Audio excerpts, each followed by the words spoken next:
Вчера го обидиха, че от малцинството искам да по-напред да мина с тази светла. Господин, рискувате ли много бездействията ви от тук нататък след това решение вчера? Ще отговоря на всички въпроси. Ако може. Аз съм добре. Ръководството на ЦИК, каква ще е вашата бъдеща позиция, реакция? Ами хубаво е, че тези избори са за Европейски парламент. И ще се види в Брюксел, видя се вече, тъй като аз вчера запознах ръководството на ЕНП, съответно Мартин Шулц. Преди малко казаха, че господин Шулц иска и да разговаря с мен по тази тема, защото е ясно, за парламентарни, кметски избори те си лъжат, правят си афери, каквото си искат. Но все пак тук става въпрос за излъчени европейски депутати в Европейски парламент.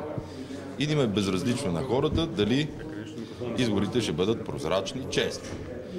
И понеже самия господин Шулц е от втората по големина партия в Брюксел, а в името на стабилността, толерантността е излъчен за председател на Европейския парламент. Не за заместник, за председател на Европейския парламент им е доста странно. Как България, първата политическа сила, най-голямата парламентарна сила, спечелила парламентарните избори, самия закон е такъв, че не моментното състояние на парламента или на партиите, а това, което сме се класирали на изборите, дава съответно тази квота.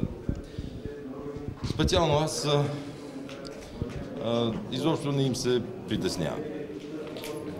Напротив, колкото повече такива неща правят, хората се убеждават, че всъщност това, което се опитваха да ни припишат на нас, те го правят в пълен обем. Ако искат да вземат и 6 другите гласове в ЦИК. Аз винаги съм се явявал, с изключение на последните, от позиция на опозиция. И като кмет, и като всякакъв сме били опозиции. И винаги сме ги побеждавали. Колкото се стараят повече да имат служебна победа, толкова повече хората разбират, че искат да направят някаква пак афера. Затова, ако искат да вземат и другите 6, не 7, не председател, не заместник председател, то ни се полага не на мен, на него или на който и да било. Това се полага на тези милиони, колко хиляди избиратели, които са гласували за ГЕРБ. За това се полага това. Какво казват те? Че Атака, ДПС и БСП се събрали заедно.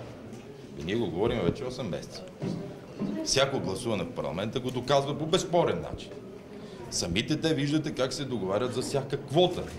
И съответно БСП, ДПС и Атака си подкрепят кандидата. Така че това все повече става безпощадно ясно. И съм убеден, че победата ще бъде за нас. Щом и червените социологически агенции почнаха вече да дават предимство за ГЕРБ, все пак там има и професионалисти в тях и знаят, че като минат изборите ще ги питате как така се водеха, пък загубиха изборите БСП. Те винаги така го правят. Това като основа да оспорвате изборите и готови ли сте да напуснете парламента заради подобно решение? Това е Централна избирателна комисия. Вижте, това са хора, които на бялото могат да кажат черно, без да им мигне окото.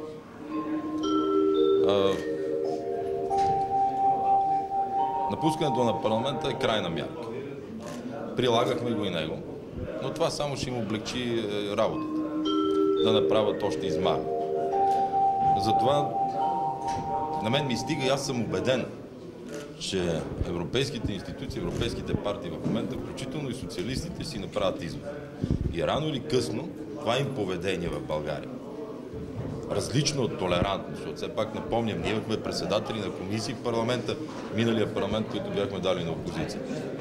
И тук не само председател на ЦИК, не само зам-председател ни се полага, председател на парламента ни се полага. Защото ние сме първата политическа сила, победителя на парламентарните избори. Народа не е казал партии с по 1,5% в момента да ръководят държавата или партия с 4 или 5%. Народа не е казал такова нещо. Народа не е казал, че ДПС и Атака заедно трябва да правят повече от ГЕРБ. И на следващите избори това безпощадно ще им бъде напомнено от не кой да е, от хората. Така че ако искат да вземат и другите, представители в ЦИК. Всичките да ги вземат. Ще имате ли някакъв ход да спорвате това решение? Нека да дойдат изборите да го видим. Позиция за Украйна, може би българската позиция, българския парламент няма такава. Не сме ли парламентарна република? Въпросът ви е риторичен. Въпросът ви е риторичен. В една парламентарна република, в която ДПС и Атака са заедно, как да има обща позиция за Украйна? Няма как да има. Съответно, би могло да имаме обща позиция. Тази позиция да бъде, ако ще има санкции, те трябва да са много строги и крайни. Ако няма санкции, иначе е по-добре да няма санкции. Защото половинчати санкции само ще ударят България, така както на времето Косово и Югоембарго. Премиера Орешарски това трябваше да защити в Брюксел. Ако има санкции, те да са и към петролни, газови, всякакви фирми.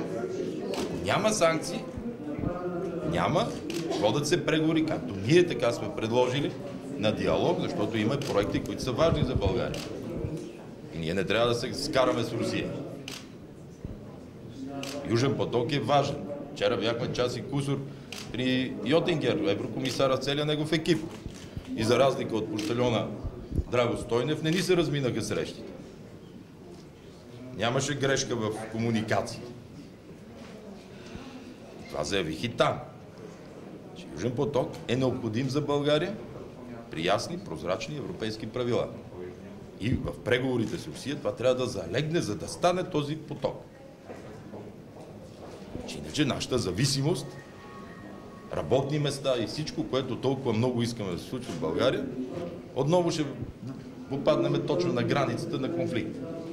Косово беше на 400 км от България, Крим е на 500 през морето. Санкциите ще ударят България. Затова те или трябва да са тежки, за да са временни, или въобще не трябва да си играят на такива игри. Освен това и включително за Украйна, това им казах и на украинския премиер вчера.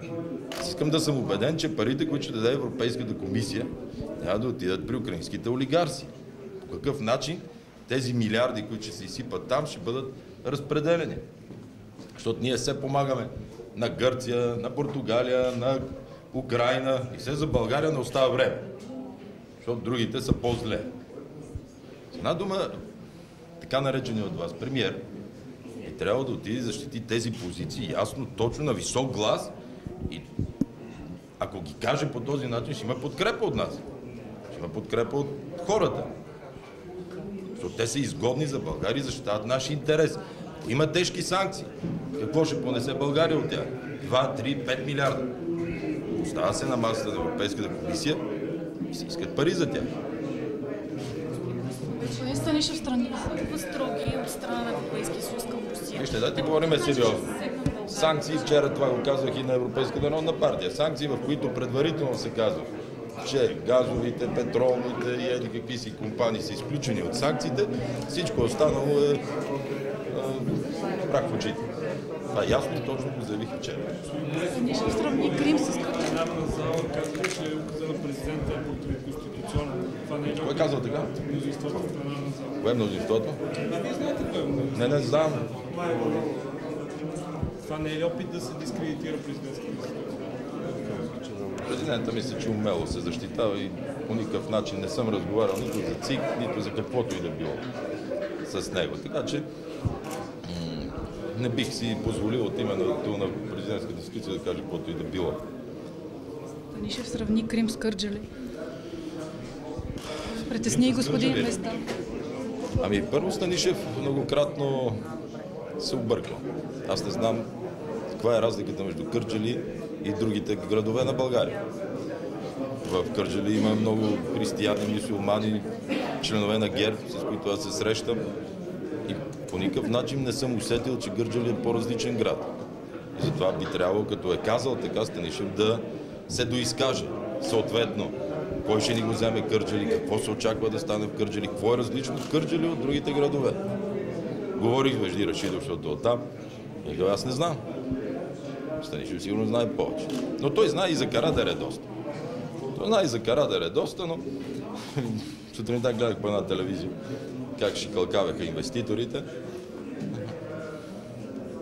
Виждате, това е много кристален пример за хората, които говореха да се защитат плажовете, екологията.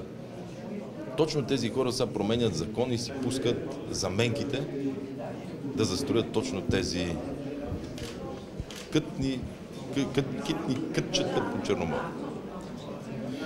Съжалявам, че е така, но Караха хиляди души пак на протест. не, никога не съм се занимавал с протести. Карадерек. По протестите те ги организираха миналата година. И понеже знаят какво ни се случва... Какво се смеете? Благодаря. Не, вече свърши. А след като почнат да ми се радват, после ме напишат в някаква вестник.